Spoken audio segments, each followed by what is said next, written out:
Hey, what's up guys? It's Dan here from Cry Noir. How are you doing? Today we're doing a vlog kind of style video on accounts that my channel is the least organised you could possibly imagine.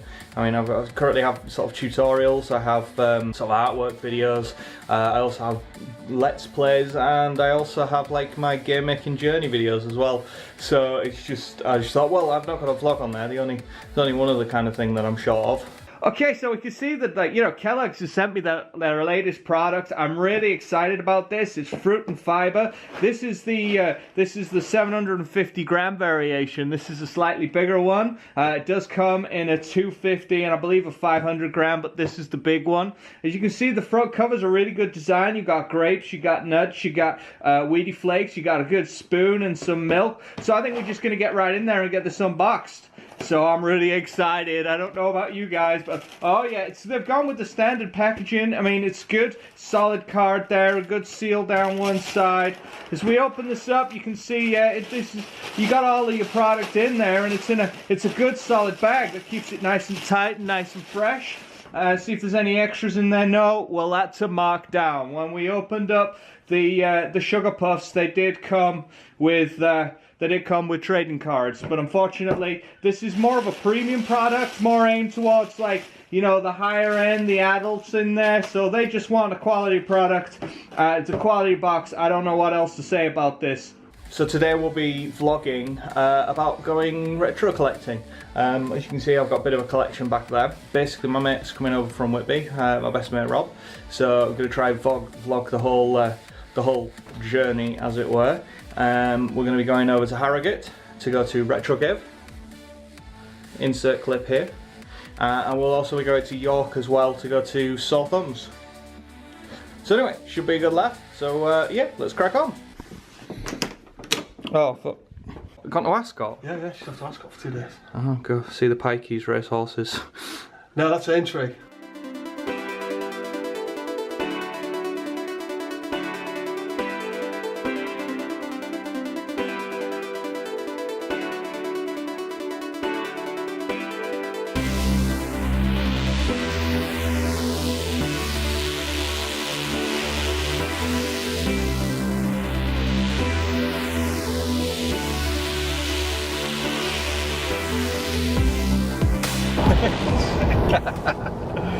Right, so we're on our way to York now. No, Harrogate first. We're on our way to Harrogate. So the goals today, well, I'm going to trade these in because these all came with as part of a bundle. So we've got Chippendale Rescue Rangers, we've got The Adventures of Bayou Billy, which is fucking terrible, clearly Namco's worst game ever. We've got Kung Fu as well, which is actually a fucking amazing game, but I have 2 copies of that. And I've got Streets of Rage 2, just a cart on its own. I bought this when I was just when I just sort of started with the old collecting malarkey. I was just buying games basically. I didn't give a shit whether they were boxed or not. Since then I've decided that, you know, all Mega Drive stuff has to be boxed with manual, so now this is sort of surplus to requirement, but I don't have a replacement for it. So yeah, today my goal is I'm going to walk away with, I want to walk away with a boxed complete copy of Streets of Rage 2. I'd also like to try and get SimCity for the SNES. Like on my collection, the weakest part of the collection in the minute is the SNES and the N64. That's the ones that I've got least number of games for. So I'm going to try and hit some more of them, basically. That's the plan. So what are you going for today? Mostly hardware. I'd love to pick up an original Rubricate Spectrum, possibly a C64, and as is usually the case with me, I'm always on the lookout for Game & Watches. Yeah. Rob's like much more of a hardware collector than a games collector. How many fucking consoles do you have now? I think I stopped counting at about 15, and that's without even touching the handhelds. Yeah, he's sort of taking the approach of, like, he'd rather have sort of good solid examples for each console, so rather than having like a sort of a SNES with a fuck ton of like shitty NFL game, well, not all NFL games are shit, but you know, 8 variants of the same NFL game and fuckloads of copies of FIFA and loads of other sort of random games. It just has like three or four really good. Yeah, a nice representative sample of good quality games for each system. Whereas I'm just all games, because I don't even mind if they're shit games. I spent like a good 45 minutes playing through fucking Bayou Billy. I didn't even really get past the sort of second level. I mean, it's a fucking shit game, it really is. But like, I'm quite happy playing shit games as well, because I enjoy them just for the shitness. That's the plan for today. We will hit the different game stores and see what we can get. Hopefully they'll let us do some filming in there. I don't know if they will, we'll have to see when we get there. But yeah, so it should be a good time.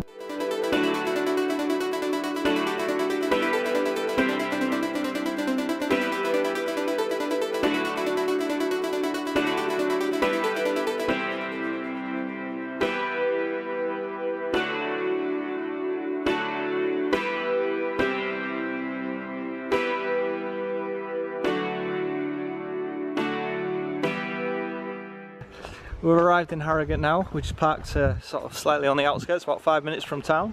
First impressions of Harrogate is, holy fucking shit, is it nice? Holy fucking shit. There's quite clearly a lot of money here in Harrogate. So I think me and Rob are going to sell everything, club together and buy a bed sit, because it's fucking really nice. Really fucking nice in Harrogate. No pit bulls, no Rottweilers. That boy's got his top off, fucking, what a thug. He's lowering the turn. Yeah, look at this. Harrogate Police will be along to arrest him shortly. Like this is really fucking nice. Get to Retro Cave and we'll see where we go from there. All right. This is Retro Cave. There we go. So let's go in and see how amenable he is for us doing filming.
Yeah, that was a pretty successful little trip there to Retro Cave.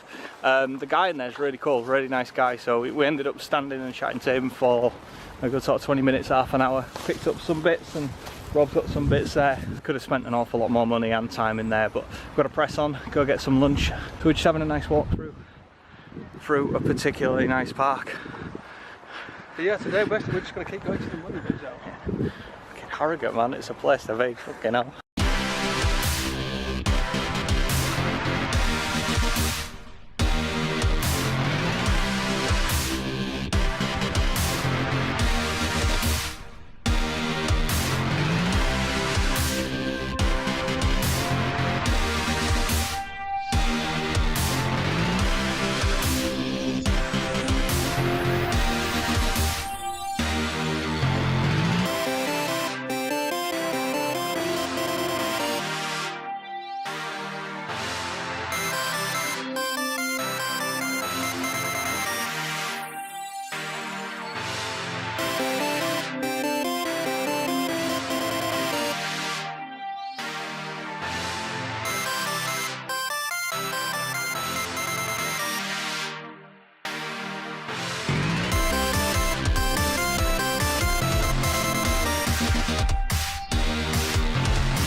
So we're finally back. It's been a long day. We got lost in York after shopping, so we had to carry all our stuff around in circles around York, and it's been a fucking hot day. All in all, it's been quite a success. Couldn't really do much filming in both the game stores, but I managed to get like sort of views of everything. So a lot of really cool stuff. I mean, a Retro Cave is definitely, it's a much smaller kind of game base. But they do lots of other stuff in there as well, lots of collectibles and stuff.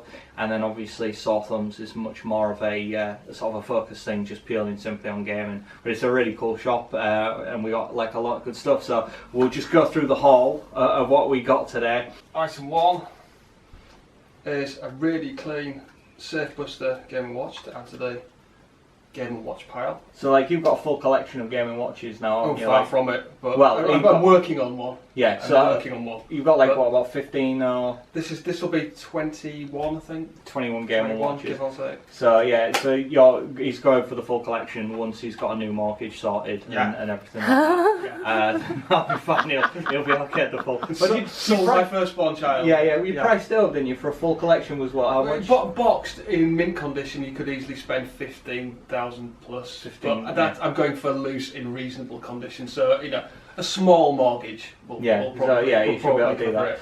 As I was saying on the way over, I had two goals. I managed to chop those games in. I got a half decent price for those. The main goal was I wanted Streets of Rage 2 boxed with manual. Neither place had that. So I managed to trade in my cartridge only copy of Streets of Rage 2 for none copy of Streets of Rage 2. So neither of those are, I'm going to have to hit that and get that off the internet somewhere or keep hunting for that. So what, did you get money for it? Yeah. Oh, okay. Thank you, camera girl. Sorry. It's great. I don't know, I didn't know what non-Streets of Rage said. None Streets of Rage is no Streets of Rage. Well, no, I just like you just gave your game in and didn't get anything for it. No, I got trading value for it. That's fine then. So I traded it in. I'm sure it would have taken. No, I can chip in. My goal was to get Streets of Rage 2 boxed and complete, and then purely and simply concentrate on getting more SNES games and N64, because that's the weakest part of my collection. I kind of failed on that because I'll just go through my overall fail. I ended up getting Zelda 1 for the NES, clearly. It's Zelda fucking 2. Oh, never mind. So I got Zelda 2 rather than Zelda 1. I thought it was Zelda 1, but never mind, it's Zelda 2. Don't give a fuck, I still need Zelda 1, it would appear. But never mind. Sir. So I think we'll redo that. Is one worth significantly more than the other? No, not really. So it doesn't matter really? No, it doesn't matter. You're going to need both at some I was going to need both anyway. It was busy, I was rushing, I grabbed, and there we go. So I've got Zelda 2 now, but that's fine. I only need Zelda 1 when I thought I needed Zelda 2, but that's cool. So I got that. I got Zero Tolerance for the Mega Drive, which is one of the very few first-person shooters on the Mega Drive, and is as good as you might imagine a first-person shooter on a 16-bit console is.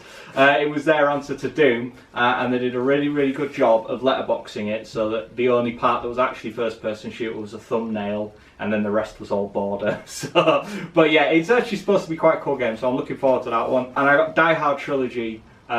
Again, this is just a multi-plat, and I got that for Saturn. It's actually a really, really good game. The PlayStation version, I believe, is slightly better, but I will have to find out. It's in pretty ropey condition. It's got I've got the manual and everything, but there's the CD. You won't be able to see this, but it's a bit scratched. But seeing as it was not brilliant, I got that for like £4. So I was like, yep, that's fine, I'll do that. So if it works, it works. If it doesn't, then I'll just have to try and find I'll be able to get a loose disc for that. They're really common. I'll be able to get a loose disc for pennies and halfpennies.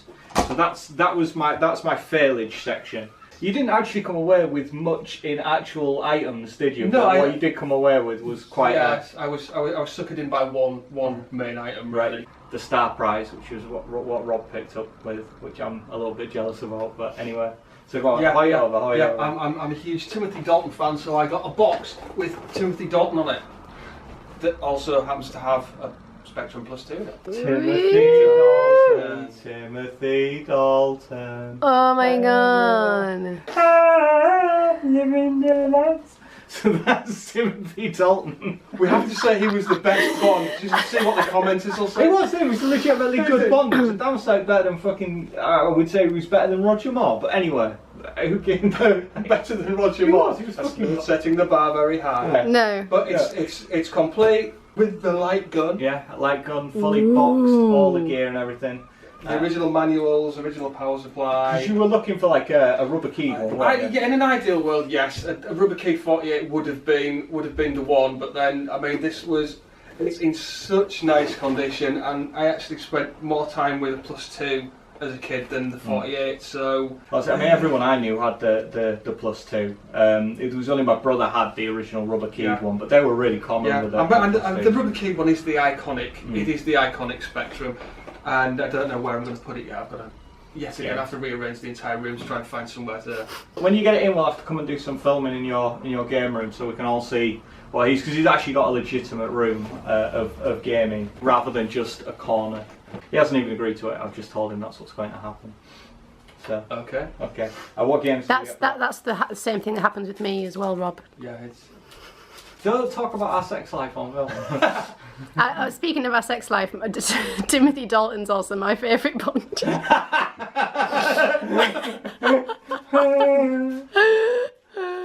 I got some. Anyway, moving on. Quickly. I got some terrible Spectrum games. There's no such thing. They were wrong. But yet we found them. I got Psst, which I don't recall ever even having played, and you seem to know something about these. I never make a chip, which is some kind of educational thing that teaches you the basics of circuit design. Oh, hang on, no, you hold that up proudly. Hold that up proudly. So make a chip. Make a chip. Why did Sinclair go out of business? I have no idea. I mean, we would have thought that would have sold really well. Like, so, that would have just a license to print money. And another one I've never heard of. No, he bought that purely simply because on your recommendation. It wasn't on your recommendation. Right. It was in the pile, and I looked at it. I went, "Oh, Survival! My brother had that." And he was like, "Is it any good?" I was like, "I don't know. It never loaded." Just to whine and whir and screech like the Spectrum. So yeah, we didn't come back with Saberwolf. We didn't come back with Jetpack. We didn't come back with not even Horace Goes Skiing. We came back with Mega Chip and Sinclair and Macmillan Science Horizons Survival. I feel like that might be an educational. Discover what it is like to be an animal in the wild. Choose to be a lion stalking your prey and escaping human hunters, or be more adventurous as a hawk, mouse, or even a butterfly. Ooh, we should try butterfly. That's fucking ace, that. Yeah, totally. Why do you buy shit games? Because they're in really nice official Sinclair packaging. They will display well. If I'm going to play games on a Spectrum, I'm going to emulate them. Let's be honest. Yeah, it's much easier. No one's really going to wait 4 minutes for a game to load, even assuming any of them still do. I like everything to work. It should all do what it's supposed to do. But the Spectrum is more or less a display piece. It works, but it's, I'm not going to stop emulating the Spectrum anytime soon. The Spectrum was a notoriously unreliable piece of kit when it was brand new, when it was first out the factory. Tape is not a good medium for storing digital media whatsoever. 30 odd years have not been kind to what was already an unreliable way of loading games. So. The chances of any of them working is slim to none anyway, it's very slim. So it's mostly just about the core packaging and the fact that they're awesome. I can do a really good impression of a Spectrum loading. You know that screeches. I'm not going to do it now. I can do a really good. I'll practice it for when we do it, and then when he's loading, I can do onto mine. So I was going to get, as I said, purely SNES and N64 games, and I got one N64 game. So I ended up coming away with Majora's Mask. So that's complete. I've got both the Zeldas now. I've got Majora's Mask and Ocarina of Time for the N64. So that's good. So that's completed that. I got Super Alistair. I don't know. I recognise the cover. Alistair. I recognise the cover. That's, as far as I'm aware, that is it's kind of a shmup kind of game. I do vaguely remember that, and it being pretty fucking awesome. So that's good. That was actually a legitimate purchase of a game that I wanted. So that's fine. Because sometimes you do just buy stuff, as you will see. I got Super Metroid as well. That's another must-have for the spec. Which I'm slightly annoyed about because that is on my list, but I kind of blew the budget a bit today. So and it was an absolute bargain. It was about it was a solid I seem to think it was 15 quid cheaper. We got that, and I got Super Alice from and Die Hard. I got those 3 from Retro Cave. I got Wing Commander: The Secret Missions. I don't know if you'll be able to see this in the foil or not, but Wing Commander: The Secret Missions. So that's just like well, it's effectively just a SNES version of Wing Commander that was on the Amiga and the PC and everything like that. It's supposed to be really good. It translates quite well to, to the SNES, because you know the Amiga was not a real powerhouse compared to the SNES that would match it. So it's effectively the same playing Wing Commander with a controller. Them's fighting words where I come from. Yeah. SimCity, because it's SimCity. Everyone needs SimCity on the SNES. I prefer the SNES version of SimCity to the PC versions. Not like the later, like 2000 and stuff like that. They're better. So but just the original. with something that isn't a mouse. Yeah, it works really well with the controller. You'd be surprised. It does work perfectly well. Okay. Like they I mean, and it's got loads of extra stuff. Like they changed a lot of the sprites in it as well. So the guy that gives you all the lectures and stuff looks a bit like Mario's freaky granddad. And they replaced like the dinosaur that runs through with Bowser, and they actually made an effort in the conversion of this, and they put a lot of time into it. So it does actually work really well. Like, I believe you've never played it on this. I've never played the SNES version. No. It's really well. Works really well. And then this, I bought this. I had to buy this because it was £2. Yes. So I got PGA Golf Tour for £2. I was kind of hoping he'd just chuck it in for the amount we were spending, but he didn't. So I had to pay for PGA Tour. But I thought £2, I can just about stomach £2 for that. It's just about worth £2 more than it's worth. Yeah. Vortex as well, which is from it's like it uses the FX chip, the Super FX chip, robot mech type game, shoots. It's like I'm there. Yeah, it is. Well, you see, this is why I make them and I don't review them. I did end up, spunking some money on different consoles that I wasn't going to, and I didn't get anywhere near as many N64 games. So that's still my weakest system now. Can I ask something? What? Like, are you gonna say like how much you've spent? No. Right. Definitely not. Definitely not. No, because wives watch these. No. And you're watching it. Yeah. So filming it. So no, we're not doing that. No, you're not even going to say like how much you've spent on the Spectrum. Oh hell no. No. PGA Golf. Oh, you can pop it in editing then. You can pop it in the editing. No, because you'll watch it. Yeah. No, people aren't aware how much you've spent on stuff. I'm never not bothered. You can always check on eBay what the going rates are for these, because don't tell her that, because she will do. Yeah, don't do that. Don't do that. We spent some pounds. We spent some money. Pounds. Yeah. It was Look at the shiftiness. we spent some good money. For those of you who don't know, retro collecting in the UK is a fuck ton more expensive than it is in America. Like Metal Jesus and people like that, they start going on about, oh yes, it's this, and it's coming alright, you can get this for about $30. It's doing really well. A yard sale for $5. Yeah, that doesn't happen over here. The only stuff you've got now is in collectors or on eBay, and sometimes you're lucky and you get like a big bulk buy and you do alright, but mostly whatever you pay for it from a store in America, add 10% and then convert it to pounds, which is worth an extra however many much. So I don't know. I think Majora's Mask is worth about $20 or $30 in the US. I think that's quite a common one. Over here, that's about I can't remember how much you paid for that now. I think it was 45 quid for Majora's Mask. Yeah, this is why we're not telling you how much we spent. It's about a day's work, basically, if you have a reasonable job. Well, 50 quid is like a new release AAA, isn't it? Yeah. So like you spend about 60, but about 60 quid, 60, 70 quid.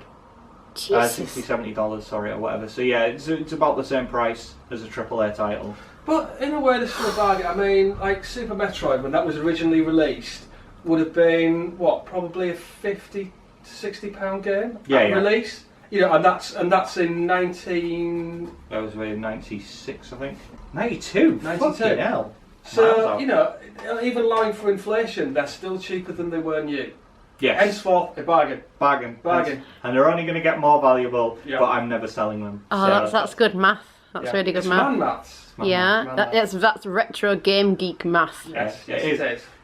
But I've seen how much you spend on makeup. Oh, yeah. So. I bought this little tube of really nice eyeliner. It does very well. It's a pencil. It cost me £30. No. And it does really well. No. But it'll last me 3 years. This was 96. That's where I got that bit from.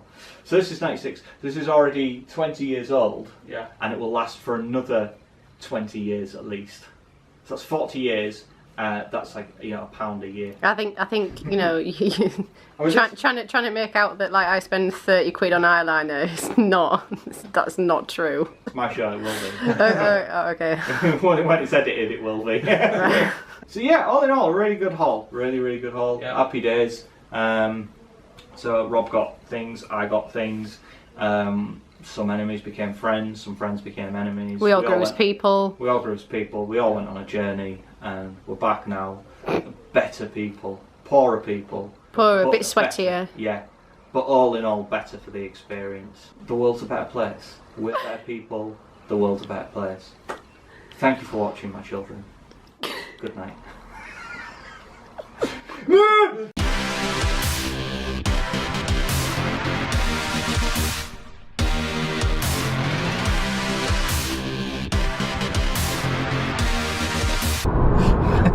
Like, I find it really fucking hard to do this shit, really fucking hard. I think you've only ever done like one to camera. Yeah, well, I mean, that wasn't even, that was years ago. That was the PC build, That was the PC build, yeah. Right, okay, so we're on our way to, okay, that was a shit intro. All my interviews are, so, okay. Always with the okay. It's a talking cat. No, it's a talking cat. Yeah. So I can't start the sentence with okay or right. I have to start the sentence with something other than that. And then I'm fucked. Wow, this is a bit weird. Let's talk away.